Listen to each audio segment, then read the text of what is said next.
अतुल लौंडे पाटिल, आपने भी कर्नाटक में बेरोजगारी के मुद्दे पर चुनाव लड़ा और 3,000 रुपए का बेरोजगारी भत्ता, 1,500 रुपए का बेरोजगारी भत्ता देकर इतिश्री कर ली।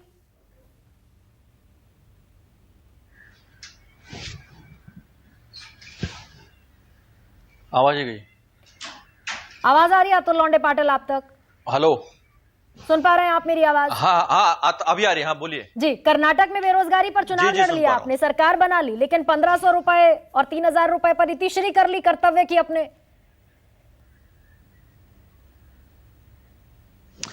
नहीं गरिमा जी, सपोर्ट तो लोगों को करना ही पड़ेगा। बिना सपोर्ट के लोग सस्टेन नहीं हो पाएंगे। जब तक हम लोग रोजगार बनाने की स्थिति में ना आ जाते हैं, तब तक लोगों को सस्टेन करना ही पड़ेगा, चाहे उसे कोई रेवड़ी कह ले या कुछ और भी कह ले। लेकिन कुछ चीजें जो है मैं बताना चाहूंगा, आंकड़ों पे बहुत बात हो गई है, लेकिन कुछ जो काम किए थे, जैसा मनरेगा का बजट 60,000 तक 98,000 से नीचे आने की वजह क्या है, क्या सोच है इसके पीछे? दो चीजें हैं। 4% की बेरोजगारी दर जो है उसे कहते हैं फुल एम्प्लॉयमेंट स्टेट जो है वो कहा जाता है, और प्राइवेट कंजम्पशन, दो चीजें कम हुआ है। फिर इनकी नीतियों का क्या असर हुआ है, क्यों कमर टूटी है इस देश की अर्थव्यवस्था की, तो समझ लीजिए।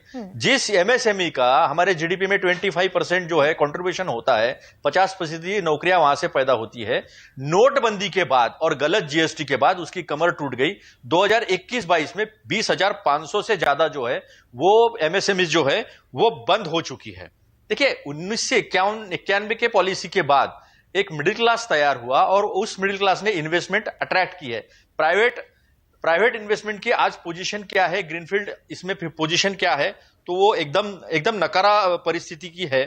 तो जब हमने न्याय योजना दी थी, तो न्याय योजना देने का वजह यह था कि जो जंप स्टार्ट जो करना है इकोनॉमी को, उसमें लोगों का परचेसिंग पावर बढ़ेगा तो डिमांड बढ़ेगी तो एम्प्लॉयमेंट जनरेशन होगा छोटे स्तरों पर, और एम्प्लॉयमेंट जनरेशन होगा तो फिर इनकम बढ़ेगी। आज देश की अवस्था क्या करके रखी? न्याय योजना को तो खारिज कर दिया लोगों ने, शायद हम लोगों तक पहुंचने में नहीं, सुनिए ना गरिमा जी, ऐसा है कि हम लोग उस वक्त नहीं पहुंच पाए, उससे हमने लेसन लिया। आज हमारे गारंटी कार्ड्स घरों तक जाते हैं, हम लोग बात करते हैं, उससे हमने सबक सीखा कि नहीं हमें ये करना चाहिए। तो सबसे कम पैसे में तो रियल एस्टेट में जॉब क्रिएट होती है, उसके बाद टेक्सटाइल में होती है, जो कैलकुलेशन है अरुण कुमार जी जरूर इस पे प्रकाश डालेंगे।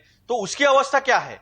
तो जहां जहां रोजगार निर्माण हो सकते हैं उसे तो पहले गलत पॉलिसी जो है, जो नोटबंदी की और गलत तरीके से जो जीएसटी लगाया, इतना अच्छा टैक्स, उसके वजह से जो है वो बड़ा घात पहुंचा है। और उसके बाद फिर आप लेबर ब्यूरो बंद कर दे, तो जिसने सही आंकड़ा सामने लाने की कोशिश की, खुद गवर्नमेंट डिपार्टमेंट ने, अब लेबर ब्यूरो के आंकड़े क्यों नहीं आते, क्यों बंद कर दिए? 2019 के चुनाव के पहले एनएसएसओ के कुछ 2 अफसरों ने आंकड़े दे दिए थे, उन्हें नौकरी से हटाया गया था। 45 साल की सबसे बड़ी बेरोजगारी, यह सरकारी आंकड़ा था, लेकिन उन्हें नौकरी से हटाया गया। फिर चुनाव के बाद वो चीजें सामने आई है। देखिए, सबसे बड़ा आंकड़ा राजस्थान का भी है, टॉप 2 में आता है, टॉप 2 में आता है, और नंबर 1 पर बेरोजगारी में जो राज्य बैठा है उससे बहुत ज्यादा पीछे नहीं है आप। राजस्थान में 5 साल से सरकार चला रहे हैं, 26.4% राजस्थान का बेरोजगारी दर है भाई। सुनो ना गरिमा जी, आपकी बात सही है ना, मैं उसको नकार थोड़ी रहा हूं, जो सच्चाई है वो एक्सेप्ट करनी पड़ेगी। सच्चाई, हाँ मैं राजस्थान की बात कर रहा हूं, देखिए जो सच्चाई है वो हमें एक्सेप्ट करनी पड़ेगी, और हम एक्सेप्ट करेंगे तभी इंट्रोस्पेक्ट करेंगे और तभी हमारे पास नीति आएंगी। 500 रुपए का सिलेंडर क्यों आता है, ये महिलाओं को मदद क्यों आती है? 25 लाख की जो योजना है, चिरंजीवी योजना, वो क्यों आती है? अतुल लौंडे पाटिल, इस सवाल का जवाब दीजिए। राजस्थान में 5 साल से सरकार चला रहे हैं आप, वहां बेरोजगारी दर क्यों नहीं कम कर पाए आप? मैं गरिमा जी आपको वही इकोनॉमी की वही बात बता रहा हूं, और मुझे थोड़ा सा 10 सेकंड का समय दीजिए। तो ये पॉलिसीज ऐसी तरह से क्रिएट करने की कोशिश हो रही है कि बेरोजगारी पे लगाम कसी जाए। और मेरा आखिरी सरकारी नौकरी को लेकर, मैं भी क्यों एक शिक्षक का बेटा हूं, यहां तक आया हूं, सिविल सर्विसेज पास की है, तो मैं ये एक बात जरूर कहना चाहूंगा, जिस तरह से पीएसयू खत्म की जा रही है, जिस तरह से रेलवेज बैंक्स की नौकरियां खत्म की जा रही है, ये सोशो इकोनॉमिक सामाजिक आर्थिक ट्रांसफॉर्मेशन की ये जगह थी।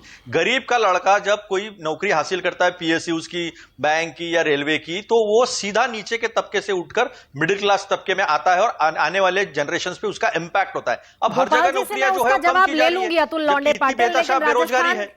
लेकिन राजस्थान पर जवाब आप नहीं देंगे। 5 साल से सरकार चला रहे हैं आप, आपने चुनावी वादा कर लिया 500 रुपए में सिलेंडर दे देंगे, 40 लाख मोबाइल बांट देंगे, लेकिन बेरोजगारी दर वहां 26.4% है। मैं लौटूंगी प्रोफेसर